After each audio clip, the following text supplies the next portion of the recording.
Hello, everyone. Welcome back to Everyday English Lab. I'm Mark, and in this episode, we're going to talk about a topic that many English learners find difficult. That topic is grammar. Maybe grammar feels confusing to you.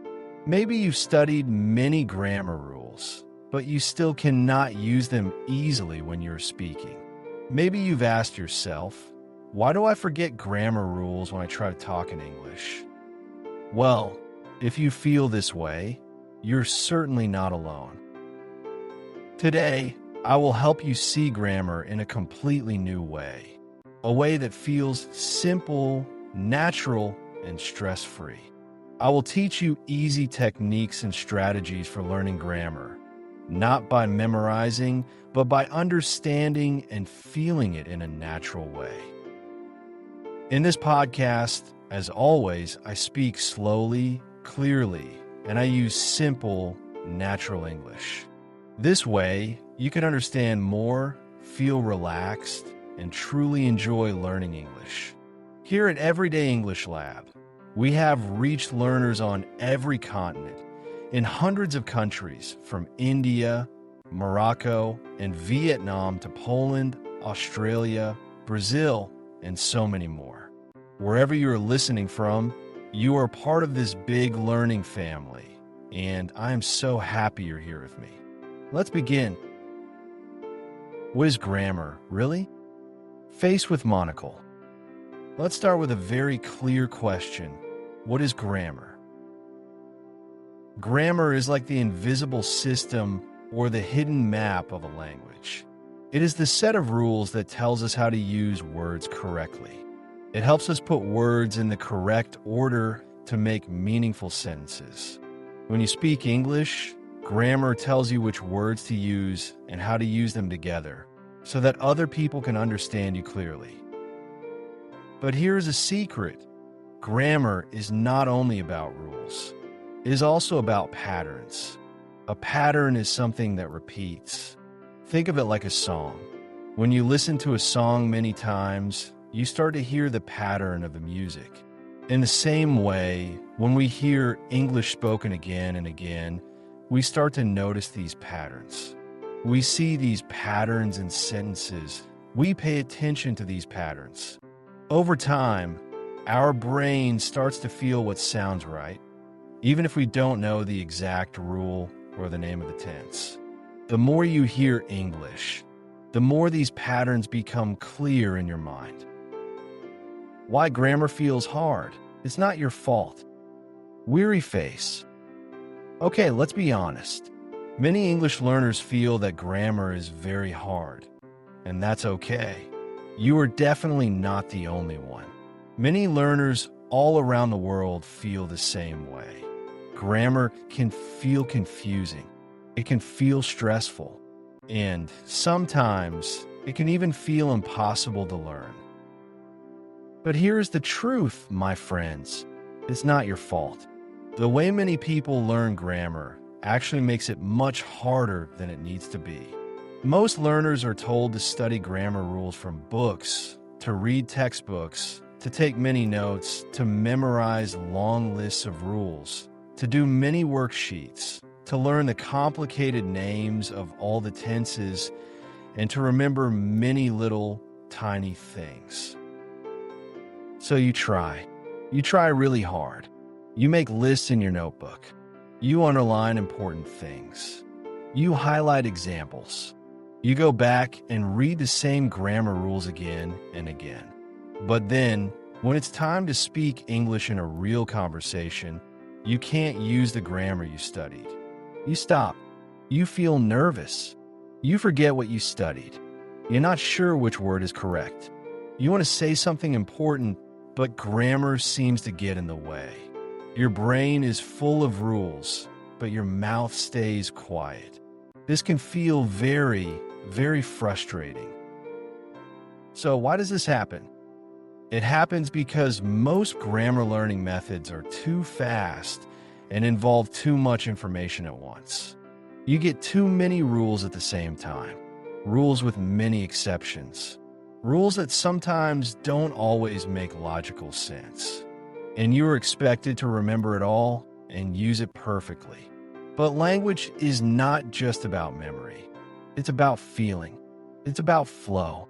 It's about doing and using the language, not just knowing information about it. Grammar is often taught as information, like facts in history book, but it's actually a skill like learning to play the guitar or ride a bicycle. Let me explain with an example. Grammar is like learning to drive a car. You can read a book about how the engine works. You can watch a video about how to turn the steering wheel. You can study all the traffic signs. But none of that means you can actually drive the car. To drive a car, you must sit in the car and practice again and again. You must move your hands and feet. You must feel the car. It's a skill you build through action. It's the same with grammar. You can read the rule. This is the present perfect tense. You can understand in your head, oh, I see, we use have or has plus the past participle. But when it's time to use it in a real sentence, in a real conversation, you pause. You doubt yourself. You feel unsure. Why? Because your brain knows the rule, but your mouth hasn't practiced enough. Your ears haven't heard it used enough in real life. Your body doesn't feel comfortable using it yet. So when you want to speak, your brain is too busy thinking, wait, is this present perfect? Is it has or have? What's the third form of the verb? And that moment of thinking stops the flow of your speech. It takes away your confidence. That is why grammar feels so hard for many people, because most people try to learn it with their brain only. But real learning happens when your brain, your ears, your voice, and your feelings all work together. That, my friend, takes time. That takes consistent practice. That takes a lot of patience. And that's okay. Here is something very important to remember. You don't need to know all the rules.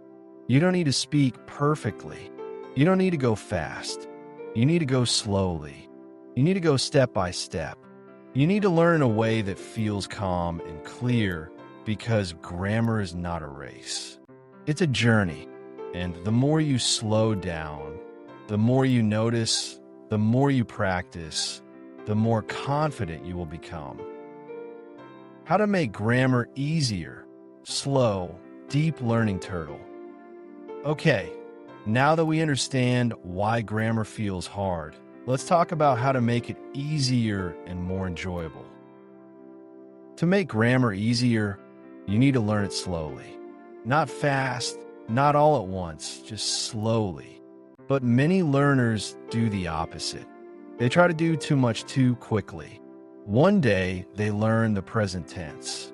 The next day, the past perfect, then the future continuous, then conditionals. It becomes too much information. They feel like they are climbing a mountain, but the mountain never ends. The more they learn, the more tired and confused they feel, and soon they feel lost. This is not the best way, my friends. So what should you do instead? Here is a much better way. Take small steps. Focus on one thing at a time. Let's imagine that learning grammar is like building a strong house. You cannot build a house in one day. You cannot build all the walls, all the windows, doors, and the roof at the same time. First, you need to prepare the ground. Then you lay the bricks one by one. Then you build the walls. Then the roof. And finally, you decorate the house. Each part takes time. Each part needs care. If you try to do everything in one day, the house will fall and your energy will fall too. The same is true with grammar. Start small. Choose one small grammar point, just one. Maybe how to use there is and there are, or how to make simple questions, or how to say something that happened in the past. Pick that one point. Stay with it. Breathe with it. Play with it. Live with it for a few days. Don't move to the next rule until you feel comfortable with this one. During this time, do 3 important things. Notice it. Listen to podcasts like Everyday English Lab. Watch simple videos, read something easy in English, and try to notice that specific grammar point in real English. See how people use it. Hear how it sounds. Practice it. Write short sentences using that grammar point. Say the sentences out loud. Even talk to yourself. It's totally okay and very helpful. Make the grammar part your own voice. Actively try to use it. Repeat it. The more you repeat it, the more it becomes natural. The more you use it, the less you need to stop and think. Don't worry if you make mistakes. Mistakes are a natural part of the learning process. What matters is not speed, but connection. You want your brain to connect the grammar to real meaning, to real life, to real conversation. That can only happen when you go slowly and allow your brain to build these connections deeply. When you learn slowly, you learn deeply. You don't just know the grammar rule. You begin to use it without stress, without overthinking. Also, when you slow down, you feel less pressure. You don't feel behind other learners. You don't feel like you're failing. You feel relaxed. You feel calm. You feel like you're moving forward in your own time, at your own pace. And something beautiful happens. The grammar begins to stay in your memory naturally. You don't need to look at your notes anymore. You don't need to ask, what was a rule for this? You simply speak, and the grammar is there, ready to use. This happens not because you memorized it perfectly, but because you lived with it. You listened, you spoke, you repeated it slowly, naturally, and consistently. So remember, you don't need to study all grammar at once. You don't need to go fast. You don't need to feel perfect. You only need to take one small step at a time. One day, one small grammar point. Slow learning is smart learning. It's strong. It lasts longer, and it feels much better. Slow learning also brings joy because you start noticing your progress. You start seeing the patterns, and you begin to feel like a real English speaker, not just a student trying to pass a test. Learn grammar naturally, like a child baby. Okay, now let's talk about something very important. How to learn grammar naturally, without stress, without pressure, without fear. So what does naturally mean in this context? It means learning grammar in a way similar to how we learn our first language in real life. Not only from books, not only from long lists of rules. It means learning grammar by hearing it, feeling it, and using it in meaningful situations. Let's stop for a moment and think about this question. How do babies learn a language? They don't study grammar books. They don't take lessons. They don't read about verb tenses or conditional sentences. No, they just listen a lot. They listen to voices, to stories, to songs, to simple sentences repeated again and again by their parents or guardians. And slowly, their brain begins to notice the patterns. They start to understand what things mean. They try to speak. They make many mistakes. They repeat again. And after some time, they speak with correct grammar. Not because they studied it, but because they felt it, absorbed it, and used it. That's the incredible power of natural learning. Now, of course, as adults, we learn differently than babies. We can use books. We can read about grammar rules. We can ask questions, and that is helpful. It really is. But we can still learn grammar in a natural, human way that connects to our experience. You learn best when grammar is part of real language. Language that has meaning, feeling, and life, just like the conversations in this podcast. Let's take an example. When you hear someone say, "I've just finished my work," you're not just learning the present perfect grammar rule. You're learning how that grammar is used to express something real, to say something important about a recent action. You hear the tense, you hear the structure, but more importantly, you feel the meaning and the context. That is natural learning. You're not just memorizing rules. You're connecting grammar with real situations and understanding its purpose. You start to notice grammar, you start to see grammar in action, even if no one explains it to you directly. So here are a few small, powerful steps you can take to learn grammar naturally. Listen every day, even just 10 minutes. Listen to podcasts, YouTube stories, simple conversations, anything with clear, real English. Don't worry if you don't understand everything at first. Your brain is listening. It's collecting the grammar patterns. Notice what you hear. Do you hear the same sentence structure again and again? For example, in this podcast, I often repeat some sentences or phrases. Do you hear them? That's grammar in action. Start to notice it. That's the first step to using it yourself. Repeat short sentences, speak them out loud. Even talk to yourself. This helps your mouth get used to the grammar. Connect grammar to real life. Don't just read about rules in a book. Grammar is not about being perfect. It's about expressing real ideas, real feelings, and real information. Think about how you would use a grammar point to talk about your day. Don't worry about mistakes. When you learn naturally, mistakes are normal. They are part of learning. Mistakes show you are trying. Each mistake is a small step forward to correct understanding. Building grammar confidence. Speak anyway.